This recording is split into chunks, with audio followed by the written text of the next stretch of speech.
Maka biasa dengar kedak kisah. Nah, kisah raja syurga dengan raja neraka, dia bersoal jawab dua ni. Ada kalau hak sebut kata raja bagi syurga, yang kedua raja bagi neraka. Boleh jadi ayah-ayah ibu-ibu duk mari di tasir di hati kata, siapa dia raja syurga? Siapa dia ke raja neraka? Tertanya-tanya dari hati, siapa dia? Maka tak lain tak bukan orang panggil raja bagi syurga, iaitu ialah baginda Nabi sallallahu alaihi wasallam.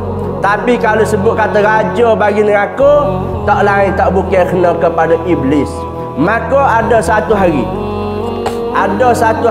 satu ketika Tuhan suruh iblis ni pergi merenahkan diri kepada Nabi kita sallallahu alaihi wasallam. Ada satu hari Allah Ta'ala suruh iblis pergi merenahkan diri kepada Nabi sallallahu alaihi wasallam. Suruh iblis pergi tunduk kepala, suruh iblis ni duk merenah pada Nabi kita. Ya, apabila sebut kata iblis ni, kebiasaan dia tak biasa tunduk kepala kat orang. Iblis dia tak biasa hala kepala, dia tak biasa merenah diri, dia tak biasa tawaduk kepada orang. Siapa-siapa dia pun dia tak biasa iblis. Tapi ada satu kali, sekali ni hak mana iblis dia pergi merenahkan diri, dia pergi tunduk kepala, iaitu dia pergi beradak jumpa dengan Nabi sallallahu alaihi wasallam. Iblis dia tak biasa tunduk kepala kat orang. Ambil sejak Nabi Adam sampai ke Nabi Isa, dia tak pernah tunduk tawaduk merenahkan diri kepada siapa pun. Malaikat ada satu hari Allah Ta'ala suruh, kalau Tuhan tak suruh hidup juga, Tuhan suruh iblis mungkinlah merenahkan diri kepada Nabi Muhammad sallallahu alaihi wasallam. Maka apabila iblis dia pergi berjumpa dengan baginda Nabi sallallahu alaihi wasallam, bukanlah dia pergi atas rupa iblis dia.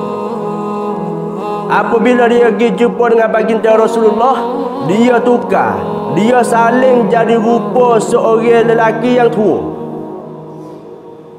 Ini nak cerita iblis dia pergi cari Nabi.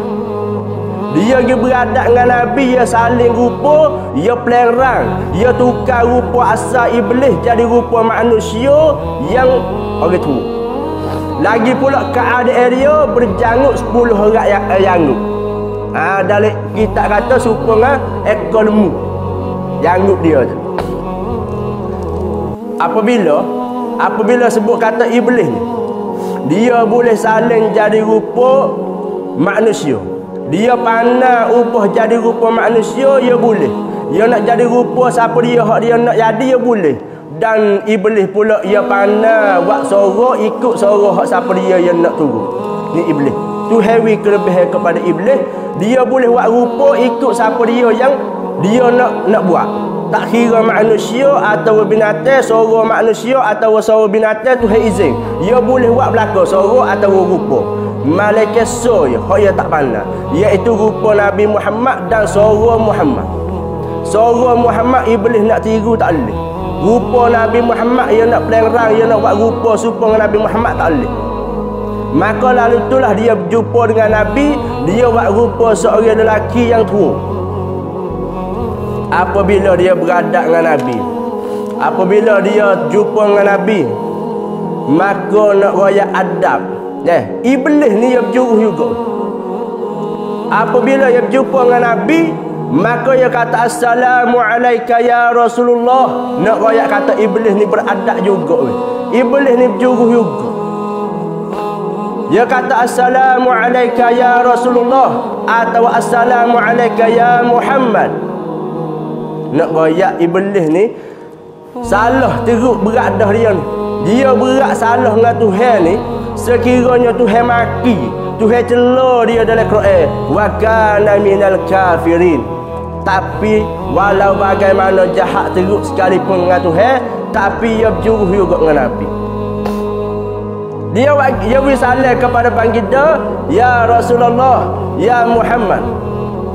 Maka apabila dia beri salam ke Nabi, Nabi buat tak tahu. Nabi buat tak tahu. Nabi paling kat lain. sehingga iblis wisaleh pula, assalamu alayka ya Muhammad. Nabi wak tak tahu, wak cetung. Maka ya pula, assalamu alayka ya Muhammad. Nabi wak tak tahu. Dah nak royak walau jahat setara mana iblis, dia pergi merenahkan diri kepada Nabi Muhammad, dia wak kenang juga. Tapi tak nak wak kenang lah ada jahat ke. Dah mana iblis ni hak silap, hak salah dia banyak pada hak baik. Tak kena buat baik dah. Dia orang tahu kena kata jahat-jahat situ dah. Sehingga mana Nabi kita paling ke dia. Walau bagaimana Nabi kita tak bisaleh sekalipun, nak royak martabat Nabi, pangkat Nabi lebih tinggi, lebih mulianya, sehingga kalau kita nak adu dengan makhluk lain lebih Nabi. Lalu itulah iblis dia bisaleh. Maka Nabi wak tak tahu. Rupa-rupanya Nabi tahu dah kata iblis. Allah Ta'ala wahyu dah kepada Nabi Muhammad, kata sebelum daripada iblis nak mari, Allah Ta'ala cerita dah kepada Muhammad, kata tagi iblis nak mari pakmu. Lalu itulah Nabi tak jawab. Maka iblis kata, hei Muhammad. Inilah permulaan iblis dia nak kritik, iblis dia nak tek Nabi kita. Mana? Ya Muhammad, bapa kau engkau ni? Aku wisalah yang pertama mu tak jawab, yang kedua pun mu tak jawab, yang ketiga mu tak jawab juga Muhammad bapa. Maka iblis kata, dakkah wisalah ni beberapa kalimah yang paling mulia, sehingga mana Nabi sabda, hakun muslim alal muslim sittun. Setengah daripada hak Islam di atas orang Islam, sama-sama Islam hak wajibnya, cara yang patut kita nak buat ialah kita nak wisalah. Dan cara Nabi kita nak umat dia ni baik atau satu padu molek, tak lain tak bukan dengan saling. Kita jangan segi wisalah, jangan berasa malu, jangan berasa rata. Mana hak rata? Ialah kalau yatim atau lelaki dengan perempuan ajnabi, haram kita wisalah. Orang betina hak kita boleh nikah, orang betina hak sah nikah kita pergi wisalah. Maka orang yatim pergi wisalah kepada perempuan ajnabi, hukum dia tu berdua. Maka kata ulamanya makruh. Orang yatim dengan perempuan ajnabi, dengan perempuan hak sah nikah dengan kita, kalau kita pergi wisalah, kata setengah ulama makruh, tapi kata setengah ulama haram. Balik perempuan pula hak jawab salih hak kita tu. Hak ni tak ada khilaf ulama kata haram semata dah. Begitulah juga kita perempuan, kita orang betina salih kepada orang yatim ajnabi, orang yatim hak sah nikah dengan kita, maka haram juga. Balik lelaki hak jawab salih perempuan, khilaf ulama juga. Ada ulama kata makruh, ada ulama kata haram. Balik orang lelaki jawab salih kawi salih, ulama ada khilaf. Ada kala kata makruh, ada kala kata haram. Tapi balik isteri, balik perempuan pula, balik orang betina tak ada khilaf, haram semata dah. Itulah. Maka iblis kata, hei Rasulullah, ya Muhammad, dakkah salih ni beberapa kalimah yang paling besar? Maka Nabi paling hadap ke iblis. Nabi kata, yo, aku tahu kata salih ni wajib kena jawab, tapi salih bukan salih daripada mu iblis. Pasal aku tahu dah mu ni ialah menata iblis. Maka apabila Nabi kata balas tu, maka iblis pun dia kata, hei Muhammad, mu kenal ke tak lagi aku? Nabi kata, sebelum daripada musafah Allah Ta'ala wahyu dah, aku tahu dah kata mu iblis. Maka Nabi kata, hei iblis, mu mari buat apa? Selama ni mu tak biasa mari, tiba-tiba mu mari, hei pelik iblis, ada gapo? Maka iblis kata, ya Muhammad, aku mari ni kerana Allah Ta'ala suruh perintah atas aku suruh mari pakmu. Kalau tak sabit dengan Tuhan suruh, kalau tak sabit dengan Tuhan perintah aku mari pakmu, aku tak mari Muhammad. Aku takut. Syaitan atau iblis dia kata, kalau Tuhan tak suruh mari, aku tak mari pakmu Muhammad, aku takut. Getarlah iblis apabila bertemu dengan Nabi, tapi tak ada arah Tuhan suruh mari. Maka Nabi kata, mu mari buat apa? Aku mari ni kerana nak wimung ni Muhammad, biarlah tanya aku, tetengah aku tipu anak cucu tak ada dan umat membalas mana. Hei Muhammad, mu tanyalah aku rahsia-rahsia atau benda yang sulit-sulit. Yang aku tipu anak cucu tak ada dan umatmu. Hei Muhammad, mu nak tahu rahsia ke apa, mu tanyalah Muhammad. Apabila orang panggil sampak suk dah ni. Sampak suk sungguh dah ni. Apabila Nabi dengar kata Malik mana Iblis ni suruh tanya soalan atau benda yang berkaitan dengan dia tipu cucu anak, Nabi kita tanya selalu dah. Nabi tanya, hei Iblis, aku nak tanya yang pertama. Aku nak tanyanya, siapa dia kau atas dunia yang paling seteru sekali, yang paling marah sekali, yang paling seteru sekali, yang paling benci sekali. Hei Iblis, tengok dah, siapa dia kau Iblis yang paling benci sekali, yang paling tak puas hati sekali, yang paling dia ni murka sekali. Maka katanya Iblis, hei Muhammad, orang yang aku benci sekali tu kena kepada mudah Muhammad.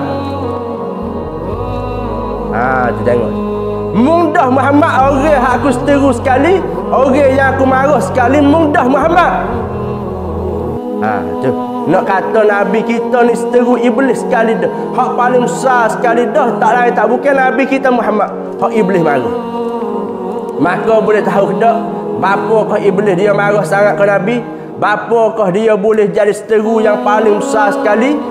Ialah Nabi Muhammad itu adalah utusan Allah Ta'ala untuk menyampaikan segala hukum-hukum segala manusia, dan utusan pula dan utus Rasulullah sallallahu alaihi wasallam untuk mengajarkan segala manusia dengan pelaturan-pelaturan hidup bagi beri senang dunia dan akhirat kepada manusia. Dan juga bukan sekadar tu, Allah Ta'ala latih, Allah Ta'ala letakkan Nabi Muhammad jadi Rasul ni supaya ajak manusia beriman kepada Allah, untuk manusia dia bertauhid kepada Allah, yakhrijuhum minaz zulumati ilan nur. Nabi Muhammad inilah mengeluarkan manusia daripada kegelapan kekufuran, daripada kegelapan sesaknya, ilan nur, yakni ilal huda, kepada petunjuk. Nabi kita lah suruh manusia bertauhid kepada Allah, jangan syirik akan Allah. Nabi Muhammad lah sebagai inna arsalna bil haqqi basyiran wa nazira. Nabi kita ni Allah Ta'ala utus, Allah Ta'ala latihkan Nabi Muhammad supaya duk cerita gembira, yakni syurga, dan cerita pula khabaran yang menakuti neraka. Nak rakyat kata permukaan bumi ni segala jadi rahmat oleh kerana baginda Nabi. Lalu itulah Iblis kata seteru aku nombor satu ialah Muhammad. Kalau kita tak turut Nabi, kalau kita duk canggah dengan Nabi lagi, bermakna lebih kurang kita, tak adik kakak dengan Iblis. Yang kedua, soalan yang Nabi tanya Iblis pula, hei Iblis, gapo kau khijamu terhadap manusia anak cucu tak ada dan umatku ialah manusia yang muda, yakni anak muda orang Islam, lelaki mana perempuan. Hijau ilmu atas dunia ni Iblis yang muda tipu anak dara perempuan, tipu gapo? Maka jawabnya Iblis, hak aku tipu anak dara anak perempuan ialah nak dia ada keinginan, nak ada syahwat supaya mari ingin nak berzina. Aku tipu juga anak dara perempuan supaya dia melakukan perzinaan. Ni ingat molek. Dan nak rakyat kata Iblis ni ketua, luknong bagi Iblis, anak buah, anak tangan bagi Iblis, orang panggil syaitan. Maka syaitan hak duk tipu, hak duk di lubang zakat kita, hak duk di lubang parak orang perempuan tu, namanya Al-A'war. Ingat molek? Syaitan hak nak bagi kita mari rasa orang dengan orang betina. Syaitan hak duk di orang betina nak mari orang dengan orang yatim tu, syaitan nama Al-A'war. Jadi kalau berasa ingin berasa nak berzina, a'udzubillahi minasyaitani al-a'war. Nama dia al-a'war. Al-a'war. Alif lam hamzah ain ra. Wawra al-a'war. Nah, syaitan hak tipu manusia supaya nak berlaku ke berzina, namanya al-a'war. Maka syaitan yang kata tujuan dia duk kena anak cucu tak ada hak perempuan ni, ialah nak berjatuh berzina. Ni yang kedua. Sabit itulah Quran waktu orang jelas kata wala taqrabuz zina. Dah, wala taqrabuz zina innahu kana fahishah. Sesungguhnya janganlah kita hampir dengan berzina. Allah Ta'ala larang kita hampir dengan berzina. Allah Ta'ala larang kita hampir dengan berzina. Ada kala orang baca tafsir sendiri, dia katanya Tuhan larang kita duduk tepi orang berzina. Sebab tu jangan hampir dengan berzina. Makna dia kata kita jangan duduk tempat orang berzina. Bukan hak Tuhan muraknya ialah jangan hampir dengan makna jangan buat perkara yang menyebabkan membawa kepada jatuh berzina. Mana? Duk gendong dengan yatim, duk sayang dengan yatim. Tapi nak ayat umat akhir zaman, dia tak apa, dia berasa bangga, dia berasa hilir sekiranya kalau orang yatim mai beripung di rumah anak betina dia. Orang panggil nak buat lagu mana tak ada bahaya apa pasal budak sekolah kelahkan. Dia buat dengan cara dia. Ya muka dia tak kira ke. Saya tak saya makan semata. Kerana orang panggil al-a'war, syaitan ni tujuan dia duk jolok kat atas mata dah. Baik, yang ketiga. Yang ketiga hak Nabi Muhammad tanya, "Hei iblis, bapakah mung ni tak jang tunuk kepada tu ada?" Nabi nak tanya, Nabi nak tahu. Bapakah mung hei iblis yang tak tunduk, yang tak sujud kepada Nabiullah Adam? Maka jawabnya iblis, "Hei Muhammad, kerana aku tak sujud kepada iblis itu, tak lain tak bukan kerana aku lebih pada Adam lagi aja." Iblis kata aku tak sujud kepada tu ada supaya aku lebih pada ada lagi. Tu nak royak kata pasal dia tak tunduk kepada tak ada, dia lebih. Sehingga Allah Ta'ala mendedahkan dalam ayat Quran, Tuhan cerita kata dia ni hak belafaz di mulut dia, dia katakan ana khairun minhu, aku lebih baik daripada tu ada lagi. Ni orang panggil sifat takabur, sifat besar diri, merenahkan orang lain. Dia kata aku lebih daripada tak ada. Khalaqna min tin, khalaqna min narin wa khalaqtahu min tin. Allah Ta'ala menjadikan aku daripada api dan Allah Ta'ala menjadikan tak ada pada tanah. Lebih aku. Ya ada satu ketika Nabi Musa nak pergi mustajab pada Allah Ta'ala di Bukit Tur Sinai. Maka Nabi Musa berjalan-jalan sampai di tengah jalan. Maka Nabi Musa bertemu dengan seorang orang tua. Dia sekat Nabi Musa. Dia tanya, "Hei Musa, mu nak pergi mana?" Maka Nabi Musa kata, "Aku nak pergi mustajab Allah Ta'ala di bukit." Kalau gitu dia nak kira tanya boleh tak? Nabi Musa kata boleh. Mu nak tanya apa? Aku nak kira tanyanya, mungkin tanya Tuhan. Kata Tuhan ni nak maaf kedak kepada iblis. Ada iblis buat rupa orang tua sekat Nabi Musa, yang mana Nabi Musa lagi mustajab, lagi buat amal ibadat atas Bukit Tur Sinai Allah Ta'ala, akhir Allah Ta'ala. Maka orang tua ni kira tanya, kata mu tanya Tuhan, Tuhan nak maaf kedak iblis. Nabi Musa kata tak apa, aku nak tanya. Apabila Nabi Musa sampai di bukit yang dia nak mustajab dengan Tuhan, maka Nabi Musa tanya Allah Ta'ala, "Ya Allah, saat ni tengah jalan aku mari jumpa dengan seorang hamba-Mu yang mana dia kirim tanya Mu, ya Allah, dia suruh tanya kata Mu ni bila kau nak maaf kepada iblis. Suruh tanya Tuhan bila kau Tuhan nak maaf yang Tuhan nak ampun dosa iblis." Maka Tuhan kata aku nak ampun dosa iblis. Tuhan jawab kata aku nak ampun dosa iblis, aku nak maaf iblis. Tapi mukhlif royak kau dia kata dia kena pergi kubur tu ada, pergi sujud kepada kubur tak ada. Maka Nabi Musa kata tak apa. Nabi Musa kelik sampai tengah jalan, Nabi Musa jumpa dengan iblis yang rupa orang tua tu. Maka orang tua tanya, "Gana Musa?" Tuhan jawab, "Gana?" Tuhan katanya Tuhan nak maaf ke iblis, tapi kena pergi sujud di kubur tak ada. Apabila iblis dengar lagu tu, iblis jawab kan, "Masa tu ada hidup aku tak sujud lagi. Pada kubur mayat tu ada nak pergi sujud, lebih hidup lagi." Tak. nak kata orang pergi diri, orang sombong, orang besar diri ni, orang panggil sifat ni kalau ada pada hamba Allah Ta'ala, Nabi kata barang siapa yang ada dalam biji hati dia sama besar dengan biji zarah, apa nama? Sifat takabur. Kalau siapa dia ada sifat takabur, ada sifat sombong besar diri, walaupun kecil sama besar dengan biji zarah, maka orang ni tak bang syurga, dengan makna orang ni kena bakar dalam api neraka juga. Pasal orang panggil duk ubuk ambil sifat Tuhan. Sifat takabur manusia yang tak boleh pakar, hanya tertentu kepada Allah Ta'ala yang sifat takabur. Terbaik. Pindah pergi soalan yang terakhir.